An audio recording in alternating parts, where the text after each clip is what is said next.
ক্যালিফোর্নিয়ায় সন্ত্রাসী হামলার ঘটনায় উদ্বিগ্ন প্রবাসী বাঙালিরা। সন্ত্রাসীর বিরুদ্ধে জয়ী হতে হলে মুসলমানদেরকে পাশে রাখতে হবে বললেন ওবামা। ৪৮ ঘন্টার মধ্যে তুর্কি সেনা প্রত্যাহার না হলে জাতিসংঘের কাছে অভিযোগ দেওয়ার হুঁশিয়ারি ইরাকের। নতুন সেনা পাঠানো হবে না, ঘোষণা আঙ্কারার। শান্তি ও নিরাপত্তা ইস্যুতে ভারত ও পাকিস্তানের মধ্যে উপদেষ্টা পর্যায়ের রুদ্ধদ্বার বৈঠক। ভারতের সরকারি ও বিরোধী দলের সাধুবাদ। এবং পূর্ব জেরুজালেমে ইসরায়েলি পুলিশের গুলিতে আরও এক ফিলিস্তিনি নিহত। তেল আবিব বিচার বহির্ভূত হত্যাকাণ্ড চালাচ্ছে, অভিযোগ সুইডেনের।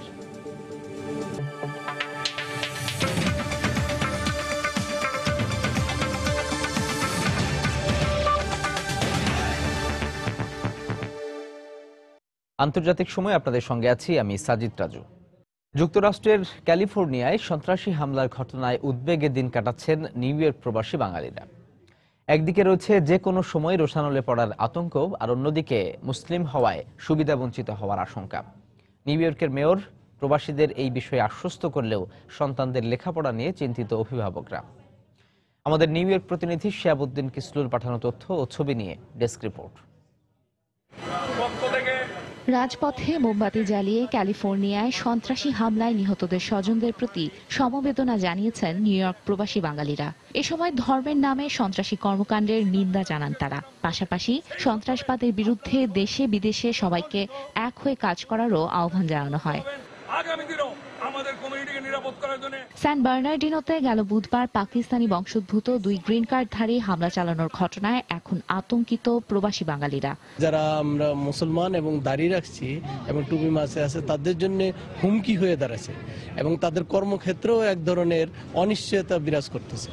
তো ভবিষ্যতে আমরা আরো দুশ্চিন্তিত যে ইন ফিউচার আমাদের কি অবস্থা যে দাঁড়াবে। ইসলামের নামে প্রবাসীদের এমন সন্ত্রাসী কর্মকাণ্ডে জড়িয়ে পড়ার ঘটনা প্রবাসী মুসলমানদের কর্মসংস্থানের ক্ষেত্রে নেতিবাচক প্রভাব ফেলতে পারে বলেও আশঙ্কা তাদের। রাস্তাঘাটে অনেক সময় অনেক মুসলিম বিদ্বেষী থাকতে পারে বা অনেকে একটা আক্রোশের মুখোমুখি হয়ে অনেকে আক্রমণ করতে পারে আমাদেরকে। সেক্ষেত্রে আমরা নিঃসন্দেহে খুব চিন্তিত। অভিবাসী হিসেবে সন্তানদের শিক্ষা জীবন নিয়েও উদ্বিগ্ন তারা। বাচ্চাদের নিয়ে অবশ্যই এখানে অরিড আছে, এরকম ঘটনা যদি হতে থাকে তো মুসলমানদের অস্তিত্বই নষ্ট হয়ে যাবে একসময়। এর আগে প্রবাসীরা জ্যাকসন হাইটসে স্যান বার্নার্ডিনো হামলার নিন্দা জানাতে এক সমাবেশের আয়োজন করে। সময় সংবাদ, নিউ ইয়র্ক। এদিকে বিশ্ব থেকে সন্ত্রাস নির্মূল করতে হলে মুসলিম বন্ধুদের পাশে নিয়ে কাজ করতে হবে বলে মন্তব্য করেছেন মার্কিন প্রেসিডেন্ট বারাক ওবামা। ক্যালিফোর্নিয়া বন্দুকধারীর হামলার পর যুক্তরাষ্ট্রে মুসলমানদের মধ্যে যে আতঙ্ক বিরাজ করছে, ঠিক সেই সময় ওবামার পক্ষ থেকে এমন বক্তব্য আসলো। এই সময় জঙ্গিরা যে দেশেই থাকুক না কেন তাদের খুঁজে বের করারও প্রত্যয় ব্যক্ত করেন তিনি। ক্যালিফোর্নিয়া সান বার্নার্ডিনোতে গেল বুধবার প্রতিবন্ধী সেবা কেন্দ্রে 2 মুসলিম বন্দুকধারী হামলা চালিয়ে 14 জনকে হত্যা করে। এর আগে প্যারিস হত্যাকাণ্ডে জড়িতরাও মুসলমান বলে জানা যায়। এসব ঘটনার পরপরই মুসলমানদের নিয়ে নেতিবাচক ধারণা সৃষ্টি হয় সারা বিশ্বে। একই সাথে আতঙ্ক ছড়িয়ে পড়ে পুরো মুসলিম কমিউনিটিতেও।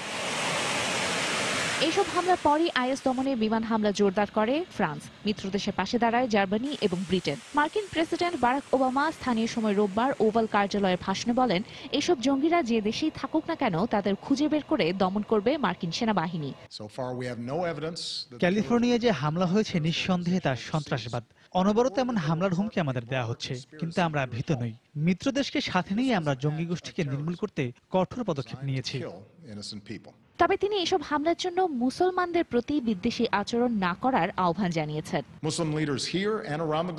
জঙ্গিদের দমনে আমি মুসলিম নেতাদেরও আমাদের পাশে এসে দাঁড়ানোর জন্য আহ্বান জানাচ্ছি। আমরা যদি জঙ্গিবাদকে নির্মূল করতে চাই তাহলে তাদের সন্দেহ বা ঘৃণার নজরে দেখলে হবে না। মুসলিম আমেরিকানরা আমাদের একটি অংশ। আমরা ইসলামের শত্রু এটা ভাবার কোনো কারণ নেই। ক্ষমতায় আসার 5 বছর পর ওভাল অফিসে ভাষণ দিলেন মার্কিন প্রেসিডেন্ট। ভাষণে তিনি সন্ত্রাসী হামলা এড়াতে অস্ত্র কেনাবেচার ক্ষেত্রে কঠোর আইন প্রণয়নেরও কথা বলেন। পাশাপাশি সন্ত্রাসী এবং জঙ্গিদের সে দেশে প্রবেশ ঠেকাতে ভিসা সংক্রান্ত রীতিনীতিও সংশ্লিষ্টদের খতিয়ে দেখার জন্য নির্দেশ দেন।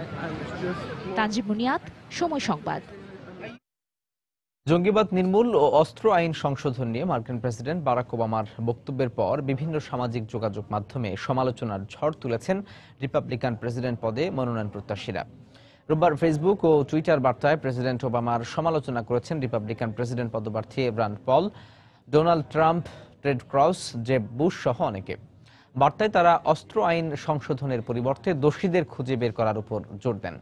পাশাপাশি দেশ পরিচালনার জন্য শিগগিরই নতুন নেতা প্রয়োজন বলেও মন্তব্য করেন তারা। এছাড়াও জঙ্গিবাদ নির্মূলে যুক্তরাষ্ট্রে কঠোর অভিবাসন নীতি অবলম্বন করার কথাও জানান তারা।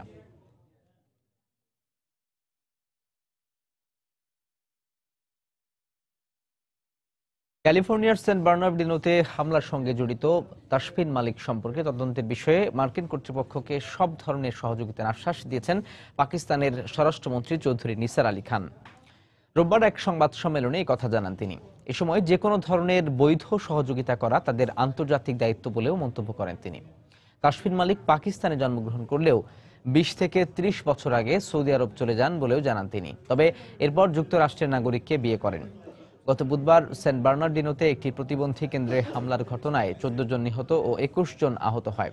হামলার পর পুলিশের সঙ্গে বন্দুকযুদ্ধে নিহত হয় তাসফিন মালিক ও তার স্বামী।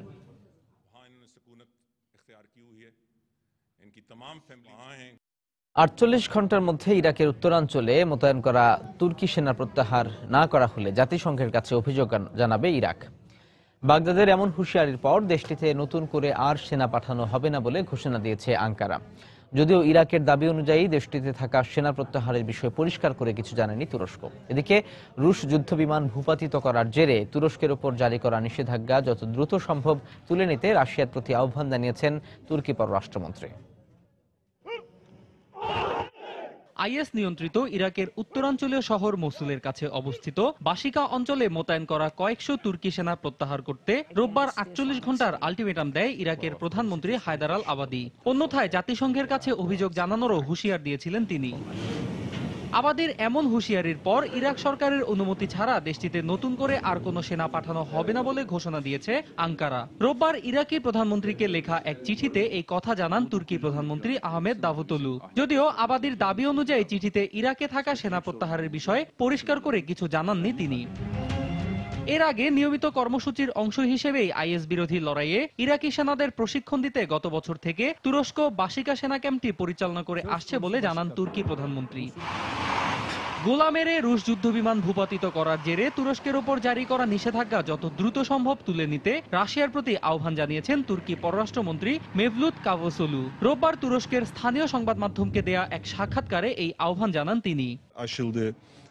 আমি মনে করি দুই দেশের সম্পর্ক এবং তুরস্ক ও রাশিয়ার জনগণের স্বার্থে মস্কোর উচিত আমাদের উপর থেকে সকল নিষেধাজ্ঞা দ্রুত তুলে নেওয়া। কেননা এই নিষেধাজ্ঞা বহাল থাকলে তুরস্কের জনগণ যতটা ক্ষতিগ্রস্ত হবে, রাশিয়ার জনগণও তার চেয়ে কোনো অংশে কম ক্ষতিগ্রস্ত হবে না।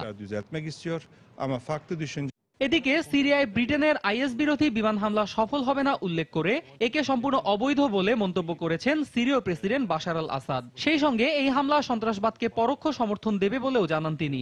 রোববার ব্রিটেন ভিত্তিক সানডে টাইমস পত্রিকাকে দেয়া এক সাক্ষাৎকারে এসব কথা বলেন প্রেসিডেন্ট আসাদ। অন্যয় কর্মকার, সময় সংবাদ। সিরিয়ার রাক্কায় রোববার যুক্তরাষ্ট্র নেতৃত্বাধীন জোটের বিমান হামলায় 32 আইএস জঙ্গি নিহত হওয়ার খবর জানিয়েছে যুক্তরাজ্য ভিত্তিক মানবাধিকার সংস্থা Syrian observatory for human rights. ওই হামলায় আহত হয়েছে অন্তত 40 জন। রাক্কা শহর আইএসের মূল ঘাঁটি উল্লেখ করে সংস্থাটির প্রধান রামি আব্দুল রহমান জানান, রোববার শহরটির উত্তর, পূর্ব ও দক্ষিণ পূর্বাঞ্চলীয় এলাকায় আইএসের ঘাঁটি লক্ষ্য করে 15 দফা বিমান হামলা চালানো হয়। রাক্কার একটি হাসপাতাল সূত্রে প্রাথমিকভাবে 32 জন নিহত হওয়ার খবর পাওয়া গেলেও এই সংখ্যা আরও বাড়তে পারে বলে জানান তিনি। সম্প্রতি পার্লামেন্ট ভোটের ভিত্তিতে আইএস বিরোধী জোটে অংশ নেয় ব্রিটেন। এদিকে প্যারিস হামলার পর আইএসের অবস্থান লক্ষ্য করে হামলার হার বাড়িয়েছে ফ্রান্স। রাশিয়া ও জার্মানিও নিয়েছে শক্ত অবস্থান। ইয়েমেনের বন্দরনগরী এডেনের গভর্নর জাফর মোহাম্মদ সাদ ও তার 6 দেহরক্ষীর হত্যার দায় স্বীকার করেছে জঙ্গি গোষ্ঠী আইএস। টুইটারে দেয়া এক বার্তায় জঙ্গি গোষ্ঠীর পক্ষ থেকে এই দাবি করা হয়, গভর্নরের গাড়ি বহরে তারাই বোমা হামলা চালিয়েছে। সকালে এডেনের তাওয়াহি জেলার গোল্ড মোড এলাকায় ওই বোমা হামলায় গভর্নরের পাশাপাশি নিহত হন তার গাড়িতে থাকা 6 দেহরক্ষী। এর আগে ইয়েমেনের রাষ্ট্রীয় গণমাধ্যম সাবা গভর্নরের মৃত্যুর খবরটি নিশ্চিত করে। এর পরপর হামলার কয়েকটি ছবি সামাজিক গণমাধ্যমে ছড়িয়ে পড়লে সেখানে দেখা যায় গভর্নরকে বহনকারী গাড়িটি রাস্তার একপাশে বিধ্বস্ত অবস্থায় পড়ে আছে। জাফর সাদ সম্প্রতি এডেনের গভর্নর হিসেবে দায়িত্ব গ্রহণ করেন। তিনি ইয়েমেনের আন্তর্জাতিক সম্প্রদায় সমর্থিত প্রেসিডেন্ট আব্দুর রাব্বু মানসুর হাদির ঘনিষ্ঠ সহযোগী বলে জানা গেছে।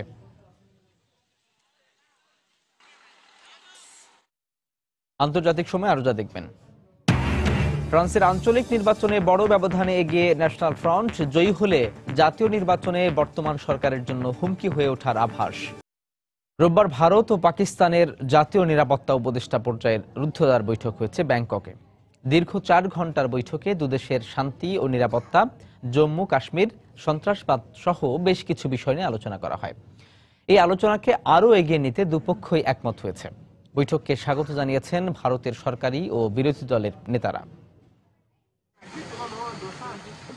সাম্প্রতিক সময়ে ভারত ও পাকিস্তানের সীমান্তে পাল্টাপাল্টি হামলার ঘটনায় দুদেশের সম্পর্কে তিক্ততার নতুন মাত্রা যোগ হয়। এমনকি পরমাণু অস্ত্র ব্যবহারের কথাও উচ্চারিত হয়। ভারতের ভেতরে সন্ত্রাসী হামলায় পাকিস্তান মদদ দেয় এমন অভিযোগও আছে ভারতের। এমন পরিস্থিতিতে রোববার ভারত ও পাকিস্তানের জাতীয় নিরাপত্তা উপদেষ্টা পর্যায়ের রুদ্ধদ্বার বৈঠক হয় ব্যাংককে। গত সপ্তাহে প্যারিসে বিশ্ব জলবায়ু সম্মেলনে অংশ নেওয়ার ফাঁকে দ্বিপক্ষীয় পার্শ্ব বৈঠকে নিরাপত্তা উপদেষ্টা পর্যায়ের বৈঠকের বিষয়ে সিদ্ধান্ত নেন নরেন্দ্র মোদী ও নওয়াজ শরীফ। ব্যাংককে দীর্ঘ 4 ঘন্টার বৈঠক করেন ভারতের জাতীয় নিরাপত্তা উপদেষ্টা অজিত দোভাল ও পাকিস্তানের নাসির জানজুয়া। বৈঠকে তারা দুদেশের শান্তি ও নিরাপত্তা, সন্ত্রাসবাদ, জম্মু কাশ্মীর এবং নিয়ন্ত্রণ রেখা বরাবর শান্ত পরিস্থিতি বজায় রাখা সহ বেশ কিছু গুরুত্বপূর্ণ বিষয় নিয়ে আলোচনা করেন। দ্বিপাক্ষিক এ আলোচনা আগামী বছর পাকিস্তানে অনুষ্ঠেয় সার্ক শীর্ষ সম্মেলনে ভারতীয় প্রধানমন্ত্রী নরেন্দ্র মোদীর অংশগ্রহণের ক্ষেত্র তৈরি করবে বলে মনে করছেন পর্যবেক্ষকরা। পাক ভারত নিরাপত্তা উপদেষ্টা পর্যায়ের এই বৈঠককে স্বাগত জানিয়েছেন ভারতের সরকারি ও বিরোধী দলের নেতারা।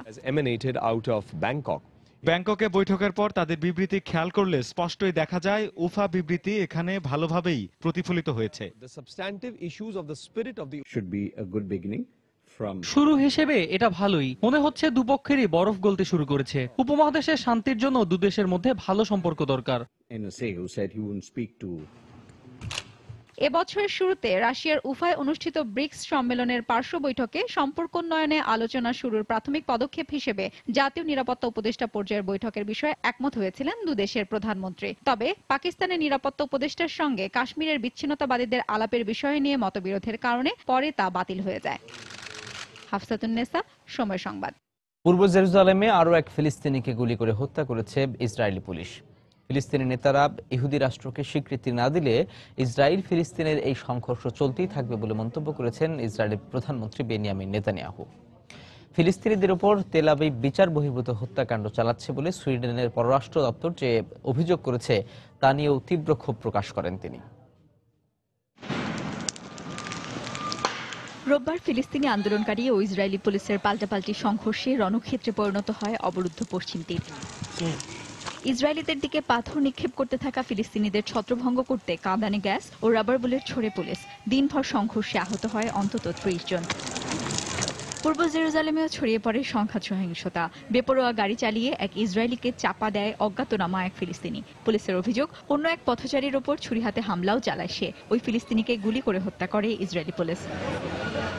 এসব হত্যাকাণ্ডকে বিচার বহির্ভূত উল্লেখ করে সুইডেনের পররাষ্ট্রমন্ত্রী মার্গারেট ওয়ালস্ট্রম বলেন, তেল আবিবের এ ধরনের কর্মকাণ্ডের ফলে সুইডেনের সঙ্গে তাদের কূটনৈতিক সম্পর্ক নষ্ট হচ্ছে। রোববার সুইডিশ আইন প্রণেতাদের সঙ্গে এক বৈঠকে তিনি ফিলিস্তিনের পথে পথে হামলার সংখ্যা বেড়ে যাচ্ছে বলে উদ্বেগ প্রকাশ করেন। প্রতিদিন ইসরায়েল অধিকৃত অঞ্চলগুলোতে ছুরি হাতে হামলা ও গাড়ি চাপা দেওয়ার মতো সহিংস ঘটনা ঘটছে সত্যি, কিন্তু এও সত্যি যে ঘটনাস্থলেই হামলাকারীদের গুলি করে মেরে ফেললে এসব সংঘর্ষের কোনো স্থায়ী সমাধান হবে না। এর জন্য অতিরিক্ত বল প্রয়োগ বন্ধ করতে হবে ইসরায়েলকে। তার এই বক্তব্যের তীব্র নিন্দা আসে ইসরায়েলের পক্ষ থেকে। ইসরায়েলি মন্ত্রিসভার এক বৈঠকে প্রধানমন্ত্রী বেনিয়ামিন নেতানিয়াহু বলেন, ওয়ালস্ট্রমের বক্তব্য ভিত্তিহীন ও উদ্দেশ্য প্রণোদিত। ইসরায়েল ফিলিস্তিন সংঘর্ষের জন্য কোনোভাবেই তেল আবিব দায়ী নয় বলেও দাবি করেন তিনি। ইসরায়েলিরা সহিংসতার শিকার হচ্ছে প্রতিদিন, আর এ অবস্থায় আমরা হাত গুটিয়ে বসে থাকবো সেটা সম্ভব নয়। আমার মনে হয় সুইডেনের মতো আমাদের বন্ধুরা এই সংঘর্ষের মূল কারণ এড়িয়ে যাচ্ছেন। তাদের বুঝতে হবে ফিলিস্তিনি নেতারা ইহুদি রাষ্ট্রের অস্তিত্বই স্বীকার করে না, আর এটাই সংঘাতের মূল কারণ।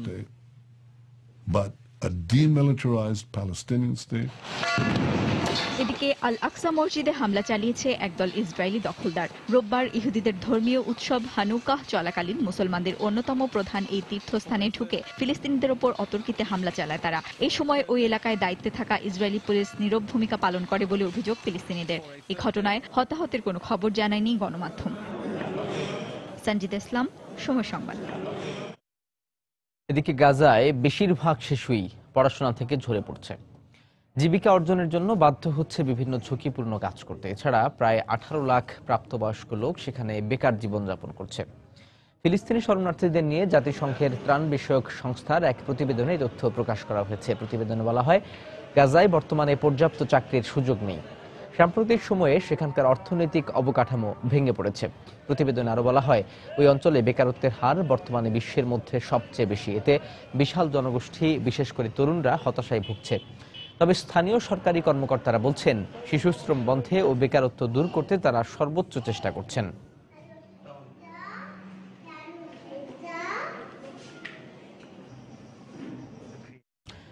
সৌদি আরবকে ধর্মীয় উগ্রপন্থীদের সমর্থন বন্ধের আহ্বান জানিয়েছেন German vice chancellor Sigmar Gabriel. বার্লিনে উগ্রপন্থীদের বেশ কিছু মসজিদের তহবিলে অর্থ সরবরাহের অভিযোগ তুলে তারা এই আহ্বান জানিয়েছেন। জার্মানির গোয়েন্দা সংস্থার এক প্রতিবেদনে উপসাগরীয় রাষ্ট্রের এই সমালোচনা করা হয়েছে। বিশ্বের অধিকাংশ ওয়াহাবি মসজিদের তহবিলে অর্থ সরবরাহ করে সৌদি কর্তৃপক্ষ। আর ওয়াহাবি সম্প্রদায় থেকে বহু ইসলামী উগ্রপন্থী জার্মানিতে আসে বলে জানিয়েছেন সিগমা গ্যাব্রিয়েল। তবে গুরুত্বপূর্ণ ব্যবসায়িক অংশীদার সৌদি আরব সম্পর্কে এই ধরনের সমালোচনার প্রতিবাদ জানিয়েছে জার্মান সরকার।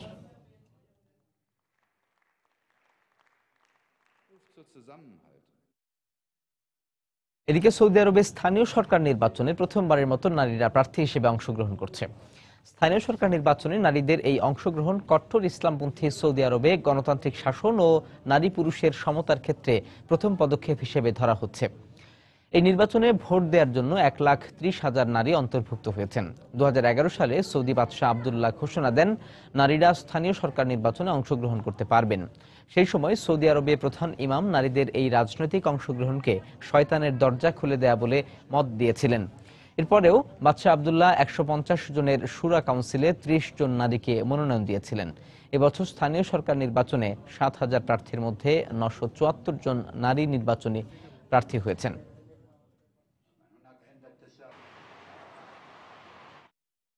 গ্রিসের রাজধানী এথেন্সে 2008 সালে পুলিশের গুলিতে নিহত এক কিশোরের স্মরণে বিক্ষোভের সময় বিক্ষোভকারীদের সঙ্গে পুলিশের সংঘর্ষ হয়েছে। আন্তর্জাতিক সংবাদ সংস্থা রয়টার্স জানিয়েছে, শান্তিপূর্ণ শোভাযাত্রায় পুলিশ বাধা দেওয়ার কারণে সংঘর্ষের সৃষ্টি হয়। বিক্ষোভকারীরা পুলিশকে লক্ষ্য করে পেট্রোল বোমা, ইট, ভাঙা মার্বেল নিক্ষেপ করে। পুলিশ এ সময় বিক্ষোভকারীদের দিকে টিয়ার গ্যাস ও ফ্ল্যাশ গ্রেনেড ছুড়ে। এখন পর্যন্ত হতাহতের কোনো খবর পাওয়া যায়নি। পুলিশ 18 জন বিক্ষোভকারীকে গ্রেপ্তার করেছে।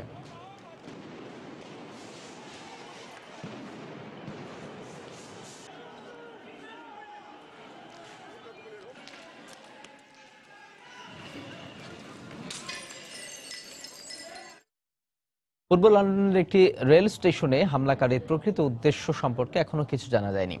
রোববার লন্ডন মেট্রোপলিটন পুলিশের এক কর্মকর্তা এই কথা জানান। শনিবার পূর্ব লন্ডনে একটি ট্রেনে এক ব্যক্তিকে ছুরিকাঘাত করে ওই সন্ত্রাসী। এ সময় হামলাকারী চিৎকার করে বলতে থাকে, এটা সিরিয়ার জন্য।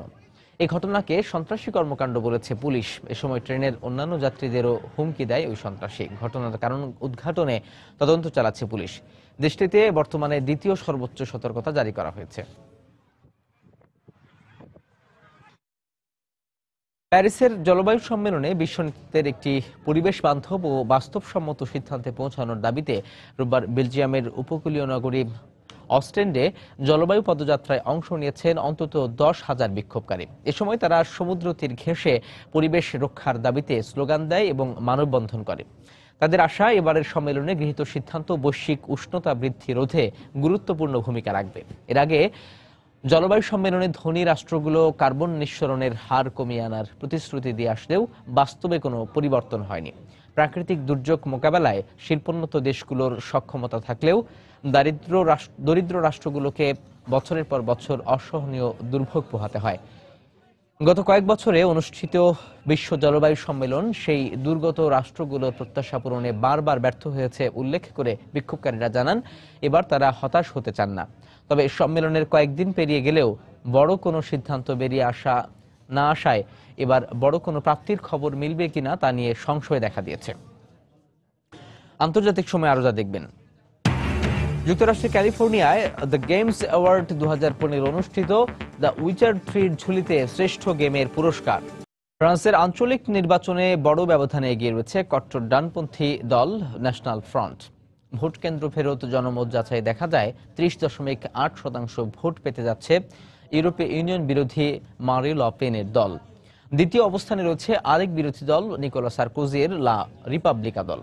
রাজনৈতিক বিশ্লেষকরা বলছেন আগামী 13ই ডিসেম্বর অনুষ্ঠেয় দ্বিতীয় দফা ভোটেও জয়ী হলে আগামী জাতীয় নির্বাচনে বর্তমান সরকারের জন্য হুমকি হয়ে উঠতে পারে ল পেনের ন্যাশনাল ফ্রন্ট। ফ্রান্সের 13টি প্রদেশে অনুষ্ঠিত আঞ্চলিক নির্বাচনে বিজয়ের আভাস পেতে শুরু করার পর কট্টর ডানপন্থী দল ন্যাশনাল ফ্রন্ট বা এফএন নেতা মারি ল পেন এভাবেই সমর্থকদের শুভেচ্ছায় সিক্ত হতে থাকেন। বুথ ফেরত জরিপ বলছে 13টি প্রদেশের মধ্যে 6টিতেই প্রায় 31% ভোট পেয়ে গিয়ে রয়েছে এফএন। এ সময় সমর্থকদের সামনে মারি ল পেন বলেন এই রায়ে জনগণের ইচ্ছার প্রতিফলন ঘটেছে। অভিবাসন ও মৌলবাদী ইসলাম বিরোধী নেতা আরো বলেন ফ্রান্সের জনগণ এবার মাথা উঁচু করে দাঁড়াতে পারবে।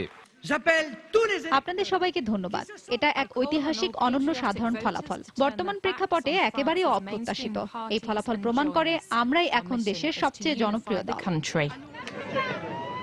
ন্যাশনাল ফ্রন্ট মনে করে ইউরোপের শরণার্থীর ছদ্মবেশে সন্ত্রাসীরা প্রবেশ করেছে। তাদের মতে সীমান্ত বন্ধ করে দিয়ে অভিবাসীদের ঢুকতে না দিলে সন্ত্রাসী কর্মকাণ্ড অনেকটাই নিয়ন্ত্রণে চলে আসবে। তবে ফ্রান্সের সাধারণ মানুষের মধ্যে অভিবাসী ইস্যু নিয়ে মিশ্র প্রতিক্রিয়া দেখা যায়। আমি ন্যাশনাল ফ্রন্টকে ভোট দিয়েছি, কারণ আগের সরকারগুলো অভিবাসী সংকট সমাধানে কিছুই করতে পারেনি। মনে হয় তারা এর একটা স্থায়ী ও কার্যকর সমাধান আনতে পারবে। আমি ন্যাশনাল ফ্রন্টকে ভোট দেইনি, কারণ আমি তাদের নীতির সাথে একমত নই। আমি মনে করি সীমান্ত বন্ধ করে দিয়ে কোনো সমস্যার সমাধান হবে না, বরং সীমান্তে আরো নজরদারি বাড়ানো উচিত। এই অবস্থায় 2017 সালের প্রেসিডেন্ট নির্বাচনে ন্যাশনাল ফ্রন্ট নেতা ল পেনের বিজয়ী হয়ে আসার সম্ভাবনা উড়িয়ে দিতে পারছেন না রাজনৈতিক বিশ্লেষকরা। ওই নির্বাচনে এফএন সাফল্য পেলে সোশ্যালিস্ট ও কনজারভেটিভদের কয়েক দশকের শাসনের অবসান ঘটবে। অর্থনীতি, বেকারত্ব সহ বিভিন্ন ইস্যুতে ওলাদ সরকার বেশ চাপে রয়েছে। এই মুহূর্তে ন্যাশনাল ফ্রন্টের বিজয় তাদের জন্য সতর্কবার্তা হয়ে দেখা দিতে পারে। এটা সম্পূর্ণ অপ্রত্যাশিত হলেও জাতীয় নিরাপত্তা সহ বিভিন্ন ইস্যুতে কথা বলে তারা ভোট টানতে সক্ষম হয়েছে। ন্যাশনাল ফ্রন্টের সবচেয়ে বড় অস্ত্র তাদের অভিবাসন বিরোধী নীতি। সন্ত্রাসী হামলার পর যা ভালোভাবেই কাজে দিয়েছে। আনুষ্ঠানিক ফলাফলের ঘোষণা না আসলেও ওলাদের নেতৃত্বাধীন সোশ্যালিস্ট পার্টি এর মধ্যে দ্বিতীয় পর্বের নির্বাচনে উত্তর ও দক্ষিণের কমপক্ষে 2টি প্রদেশে প্রতিদ্বন্দ্বিতা না করার সিদ্ধান্ত নিয়েছে। এবারের প্রথম দফার নির্বাচনের আগে থেকেই ধারণা করা হচ্ছিল ফ্রান্স জুড়ে সন্ত্রাসী হামলার বিষয়টি এই নির্বাচনের ফলাফলে গুরুত্বপূর্ণ ভূমিকা রাখবে। রঞ্জন শুভ্র, সময় সংবাদ। ভেনেজুয়েলার সাধারণ নির্বাচনে বিরোধী দলীয় জোট ডানপন্থী Democratic unity round table party জয়লাভ করেছে। ভোট গণনায় দেখা যায় এমইউডি জাতীয় সংসদের 163 আসনের মধ্যে 99টি আসনে বিজয়ী হয়েছে। ক্ষমতাসীন ইউনাইটেড সোশ্যালিস্ট পার্টি পেয়েছে 46টি আসন। বাকি আসনগুলোর ফলাফল এখনো অমীমাংসিত রয়েছে। প্রেসিডেন্ট নিকোলাস মাদুরো জানিয়েছেন তার সরকার ফলাফল মেনে নিয়েছে। ধারণা করা হচ্ছে এই নির্বাচনী ফলাফল ভেনেজুয়েলার রাজনীতিতে ব্যাপক পরিবর্তন আনবে। 1999 সালে ভেনেজুয়েলার প্রয়াত প্রেসিডেন্ট হুগো চ্যাভেজ ক্ষমতা গ্রহণের পর দীর্ঘ 16 বছর ধরে ইউনাইটেড সোশ্যালিস্ট পার্টি ভেনেজুয়েলা শাসন করেছে।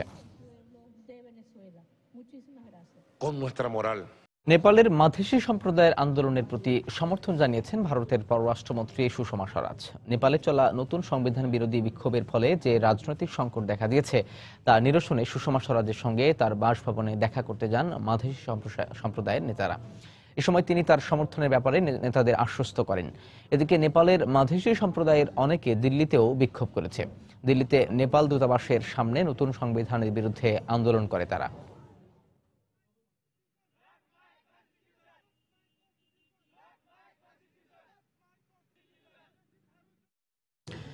ভারতের চেন্নাইয়ে কিছু এলাকায় বন্যার পানি নেমে যাওয়ায় শহরের বিভিন্ন রাস্তায় ময়লার স্তূপ জমে গেছে। এতে দুর্ভোগে পড়েছেন এলাকাবাসী। এই অবস্থায় এলাকায় মহামারী ছড়িয়ে পড়ার আশঙ্কা করছে স্থানীয়রা। রাস্তাঘাট দ্রুত পরিষ্কার করার আবেদন জানিয়েছেন তারা। তবে কিছু এলাকায় পানি নেমে গেলেও শহরের বেশিরভাগ এলাকায় এখনো বন্যার পানি জমে আছে। এই অবস্থায় চেন্নাইয়ে আরও কয়েকশো সৈন্য ও ত্রাণকর্মী পাঠানো হয়েছে। গত 1 ডিসেম্বর থেকে শুরু হওয়া বন্যায় চেন্নাইয়ে 8 ফুট পর্যন্ত পানি ওঠে। এতে প্রাণ হারায় প্রায় 280 জন।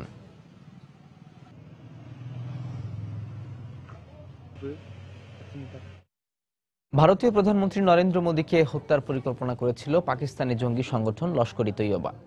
গোয়েন্দা সংস্থার বরাতে এই তথ্য জানিয়েছে ভারতীয় গণমাধ্যম টাইমস অফ ইন্ডিয়া। প্রতিবেদনে বলা হয়েছে, মোদীকে হত্যা করতে গেল মাসে অন্তত 4 জন লস্কর-ই-তৈয়বার জঙ্গি সদস্য পাকিস্তান থেকে জম্মু কাশ্মীর হয়ে ভারতে প্রবেশ করেছে, এমন তথ্য গোয়েন্দা সংস্থাগুলোর কাছে রয়েছে। এর মধ্যে জম্মু কাশ্মীর থেকে 2 জনকে আটক করা হয়েছে। বাকিদের ধরতে চলছে গোয়েন্দা সংস্থা ও দিল্লি পুলিশের যৌথ অভিযান। জঙ্গিরা দিল্লিতে মোদির সমাবেশে প্যারিসের মতো বড় ধরনের আত্মঘাতী বোমা হামলা চালানোর এবং বেশ কিছু রাজনৈতিক নেতা হত্যার পরিকল্পনা করছিল। ভারতে প্রবেশের পরও এইসব জঙ্গিদের সাথে হামলার বিষয়ে লস্কর-ই-তৈয়বার নেতা আবু দুজানার যোগাযোগ হয় বলে ইন্ডিয়ান ইন্টেলিজেন্স ব্যুরো জানিয়েছে। সারা বিশ্বের মানুষের মাঝে সহিষ্ণুতা ও সমবেদনা বাড়ানোর আহ্বান জানিয়েছেন তিব্বতের আধ্যাত্মিক নেতা দালাই লামা। রোববার ভারতের দক্ষিণ বেঙ্গালুরু শহরে তিনি এই আহ্বান জানান। ভারতে যখন অসহিষ্ণুতা বেড়ে গেছে তখনই এই আহ্বান জানালেন দালাই লামা। এদিকে ভারতে চলমান ধর্মীয় অসহিষ্ণুতার কারণে সাম্প্রতিক সময়ে সমালোচনার মুখে পড়েছে নরেন্দ্র মোদীর সরকার। দালাই লামা বলেন, শিশুদের মধ্যে মূল্যবোধ ও সমবেদনা তৈরিতে সুশিক্ষার প্রয়োজন। তবে শিশুদের মধ্যে শুধু বস্তুগত মূল্যবোধ তৈরির জন্য আধুনিক শিক্ষা ব্যবস্থার সমালোচনা করেন তিনি। প্রায় 2 বছর পর ঘুরে দাঁড়াতে শুরু করেছে ভারতের আর্থিক খাতের সবচেয়ে বড় প্রতিষ্ঠান এইচডিএফসি ব্যাংক। ব্যাংকটির ব্যবস্থাপনা পরিচালক আদিত্য পুরী জানান, তারা আবারও ঋণদান কার্যক্রম শুরু করেছেন। তবে এবার ব্যাংকটি অটোমোবাইল, টেলিকম এবং ভোগ্যপণ্য সহ ক্ষুদ্র ও মাঝারি শিল্প খাতকে বেশি গুরুত্ব দিচ্ছে। প্রতিদ্বন্দ্বী স্টেট ব্যাংক অফ ইন্ডিয়া এবং আইসিআইসিআই ব্যাংকের সাথে টেক্কা দিতে প্রযুক্তি সহ বিভিন্ন ক্ষেত্রে পরিবর্তন এনেছে এইচডিএফসি। অনিরাপদ ও মন্দ খাতে ঋণ দিয়ে পুঁজি হারিয়ে কয়েক বছর আগে বেকায়দায় পড়েছিল ভারতের রাষ্ট্রায়ত্ত এই ব্যাংকটি। চাঁদে মনুষ্য বসতি গড়ে তোলার ঘোষণা দিয়েছে রুশ মহাকাশ গবেষণা সংস্থা। রাশিয়ার রাষ্ট্রীয় সংবাদ সংস্থার খবর অনুযায়ী এই উদ্দেশ্যে 2024 সালে পরীক্ষা নিরীক্ষার জন্য চাঁদে একটি লুনার প্রোব পাঠাতে যাচ্ছে, যেটির প্রধান কাজ হবে সেখানে মানুষের জন্য বসবাসের উপযোগী জায়গাগুলো খুঁজে বের করা। 2030 সালে চাঁদে বসবাসের জন্য মানুষ পাঠানোর পরিকল্পনা রয়েছে রাশিয়ার। ইতিমধ্যে শুরু হয়ে গেছে লুনা 25 নামের প্রোব তৈরির কাজ। এছাড়া ভারী বস্তু বহনে সক্ষম আঙ্গারা A5V রকেট তৈরিও এগিয়ে চলেছে। অবশেষে আন্তর্জাতিক মহাকাশ স্টেশনের উদ্দেশ্যে যাত্রা শুরু করেছে মহাকাশ যান ATK সিগনাস। রোববার আন্তর্জাতিক মহাকাশ স্টেশনের উদ্দেশ্যে তা ছেড়ে দেয়। এর আগে কয়েকবার চেষ্টা করেও খারাপ আবহাওয়ার কারণে ছেড়ে যেতে পারেনি মহাকাশ যানটি। অ্যাটলাস 5 রকেটে মহাকাশ যানটি পাঠায় ইউনাইটেড লঞ্চ অ্যালায়েন্স। একই উদ্দেশ্যে ছেড়ে যাওয়া রকেট অ্যান্টার্স বিস্ফোরিত হওয়ার পর যাত্রা শুরু করলো ATK সিগনাস। এর মাধ্যমে মহাকাশ স্টেশনে বৈজ্ঞানিক যন্ত্রপাতি, খাবার, কাপড় সহ মোট 3500 কেজি প্রয়োজনীয় জিনিস পাঠানো যাবে। ক্রিসমাস ট্রির আলোকে আলো জেলে বড়দিন উপলক্ষে আয়োজিত উৎসবের উদ্বোধন করেছেন পোপ ফ্রান্সিস। রোববার ভ্যাটিকান থেকে তিনি উৎসবের উদ্বোধন করেন। একই সময়ে ইতালির এসিসিতে ক্রিসমাস ট্রির আলো জ্বালিয়ে উৎসবে অংশ নেন আফগানিস্তান, ক্যামেরুন, নাইজেরিয়া ও সিরিয়ার 31 জন শরণার্থী। আলো জ্বালানোর সময় স্থানীয় লোকদের সাথে একই সারিতে দাঁড়িয়ে উৎসবে অংশ নেন শরণার্থীরা। বড়দিন উপলক্ষে সমগ্র মানব জাতির জন্য শুভকামনা করেন পোপ ফ্রান্সিস। যুক্তরাষ্ট্রের ক্যালিফোর্নিয়ায় জমকালো আয়োজনে অনুষ্ঠিত হয়ে গেল দ্য গেম অ্যাওয়ার্ডস 2015। বিশ্বজুড়ে ছড়িয়ে থাকা গেম ফ্রিকদের বিনোদন দিতে যারা দিনরাত নিরলস পরিশ্রম করে যান তাদের জন্যই এই আয়োজন। এবার শ্রেষ্ঠ গেমের পুরস্কার পেয়েছে সিডি প্রজেক্ট রেডের উইচার সিরিজের 3য় version the Witcher 3 wild hunt. Best পারফর্মারের পুরস্কার অর্জন করেন গোয়েন্দা নির্ভর গেম হার্টস্টোরের প্রধান চরিত্র Viva Seifert. For Game of the Year 2015 is The Witcher 3. মঞ্চে বিজয়ী নাম ঘোষণার পরপরই করতালিতে মুখর হয়ে ওঠে পুরো গ্যালারি। কিছুক্ষণ পর পর ক্যামেরার ফ্ল্যাশের ঝলকানি, উৎফুল্ল মেজাজে মঞ্চের দিকে বিজয়ীর ছুটে যাওয়া। এ কোনো অস্কার বা গ্র্যামি অ্যাওয়ার্ড অনুষ্ঠানের চিত্র নয়। জমকালো এই অনুষ্ঠানটি আয়োজন করা হয়েছে বিশ্বব্যাপী ভিডিও গেম নির্মাতাদের জন্য। Now we are few hunters.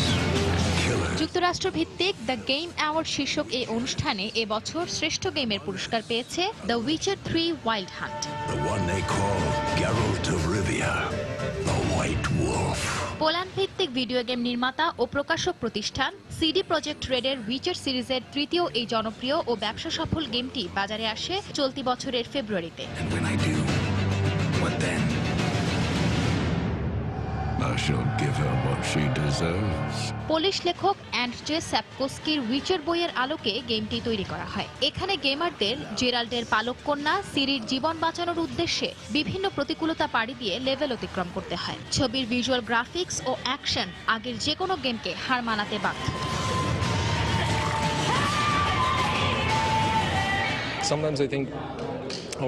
গত 13 বছর ধরে আমরা উইচার সিরিজের জন্য কাজ করে যাচ্ছি। এই পুরস্কার পেয়ে মনে হচ্ছে আমাদের কষ্ট সফল, তবে এটা সবে শুরু। সামনে আমরা আরো ভালো কাজ নিয়ে হাজির হব।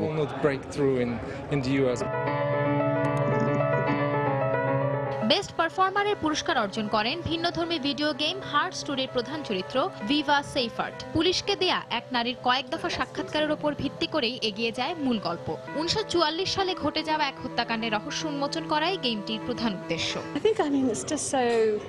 মূলত এটি একটি গোয়েন্দা গল্প, আর 10টা গেমের চাইতে একদমই আলাদা, অনেকটা অ্যাভাগড ঘরানার। প্রথমে দর্শকরা ভিড়মি খান, আর পরে এটা একটা নেশার মতো হয়ে যায়, রহস্যের জট খোলার নেশা। এই অর্জনের দাবিদার গেমটির নির্মাতা স্যাম বার্নার্ড। এদিকে পিউডাই পাইকে পেছনে ফেলে ট্রেন্ডিং গেমার পুরস্কারটি হাতে উঠিয়েছেন ইন্টারনেট সেলিব্রিটি গ্রেগ মিলার। যারা গেম তৈরি করে তাদের কোনো গ্ল্যামারাস জীবন নেই, 24 ঘন্টা এটার পেছনে পড়ে থাকতে হয়, পরিবারকে সময় দেয়া যায় না। এই পুরস্কার সেই কষ্টকে সার্থক করেছে। বেস্ট ইন্ডিপেন্ডেন্ট গেমের পুরস্কার ঝুলিতে ভরেছে নতুন প্রতিষ্ঠান সায়োনিক্সের রকেট লিগ গেমটি। অন্যদিকে সমাজে ইতিবাচক পরিবর্তনের বার্তা দেয়ায় লাইফ ইজ স্ট্রেঞ্জ অর্জন করেছে games for change award. Sanjana Chowdhury, সময় সংবাদ। আন্তর্জাতিক সময়ের শীর্ষ সংবাদগুলো জানিয়ে দিচ্ছি আরো একবার। ক্যালিফোর্নিয়ায় সন্ত্রাসী হামলার ঘটনায় উদ্বিগ্ন প্রবাসী বাঙালিরা সন্ত্রাসের বিরুদ্ধে জয়ী হতে হলে মুসলমানদেরকে পাশে রাখতে হবে বললেন ওবামা। 48 ঘন্টার মধ্যে তুর্কি সেনা প্রত্যাহার না হলে জাতিসংঘের কাছে অভিযোগ দেওয়ার হুঁশিয়ারি ইরাকের। নতুন সেনা পাঠানো হবে না, ঘোষণা আঙ্কারার। শান্তি ও নিরাপত্তা ইস্যুতে ভারত ও পাকিস্তানের মধ্যে উপদেষ্টা পর্যায়ের রুদ্ধদ্বার বৈঠক, ভারতের সরকারি ও বিরোধী দলের সাধুবাদ। এবং পূর্ব জেরুজালেমে ইসরায়েলি পুলিশের গুলিতে আরও এক ফিলিস্তিনি নিহত। তেল আবিব বিচার বহির্ভূত হত্যাকাণ্ড চালাচ্ছে, অভিযোগ সুইডেনের। এই ছিল আমাদের আন্তর্জাতিক সময়ে। যে কোনো খবর পেতে ভিজিট করুন সময়নিউজ.tv আর সঙ্গে থাকুন সময়।